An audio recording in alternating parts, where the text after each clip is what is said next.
Welcome to your Farm and Home Show. My name is Joanna Coles, and today we're visiting with Megan Treadway. She's with the Kentucky State University, is the Area Family and Consumer Science Agent. Well, today we're going to talk about freezing apples because apples are in season, they're so flavorful, but we might want to extend the season for that. And you're going to talk to us a little bit today about freezing them. Right. Apples freeze really well. Freezing is a great way to preserve your food. It's easy, it's free if you have a freezer, and it can preserve the flavor of your apples to keep them fresh tasting for year round. Most apples will freeze well. You really want to choose ones for the best flavor and texture that are crisp and firm.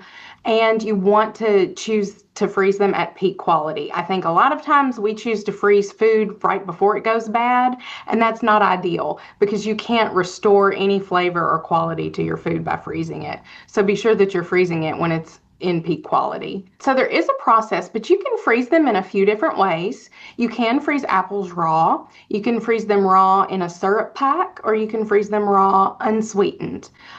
Just depends on what you're going to use them for. Syrup packs or sugar packs are really good for baking later, or for cooking if you're just going to cook your apples to have straight baked apples. If you want to make a pie, some people prefer the unsweetened apple slices frozen. I probably wouldn't want to just thaw those out to room temperature and eat them, but you could freeze them unsweetened to add to a pie later. You just want to place those apple slices in boiling water for 2 minutes, cool them in ice water, and drain, and then you can place them in your freezer containers and seal and freeze. Just like blanching any other food, that would kind of preserve some of the flavor, texture, color by blanching it for a couple of minutes. So you can make applesauce out of your apples and freeze that. Just go ahead and prep your apples like you would for baking a pie or anything. Wash, peel, core, slice. I like to use a combination apple core peeler slicer. It works a lot faster. You get uniform slices and it just makes everything easier. And so for each quart of apple slices, you want to add a third a cup of water. Cook those until they are tender on the stove. And once you've got tender apples, you can puree that right in your pot. To each hot quart of puree, add a fourth cup of sugar and stir that until the sugar dissolves. And then once that cools, you can ladle it into freezer bags, jars, however you want to freeze that in a freezer safe container, and seal, label, and you'll have that applesauce for later in the year. Yeah, and I even like it that you could put it in the serving size that you normally eat applesauce, or if you use it for baking, you can kind of just thaw that out and use that kind of ready to go. Absolutely. And only have the amount that you need for what you need it for. Yeah. Now, another one that you had on there, which would probably be something that I would definitely want to think about, is you can freeze it apples for like apple pie filling. Yes, that's my favorite way to freeze apples is to go ahead and prepare an apple pie filling. I use a recipe out of the Ball Blue Book that is made to freeze, but of course you could use that recipe and bake it immediately.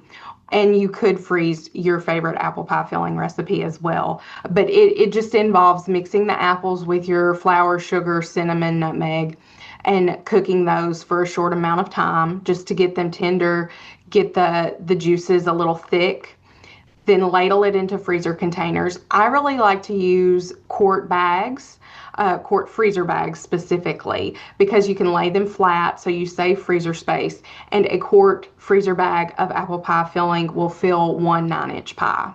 And so then when you're ready to bake your pie, you would just toss that in the refrigerator to thaw for maybe 12 to 24 hours. And then you can put it straight into your pie crust and bake as you normally would.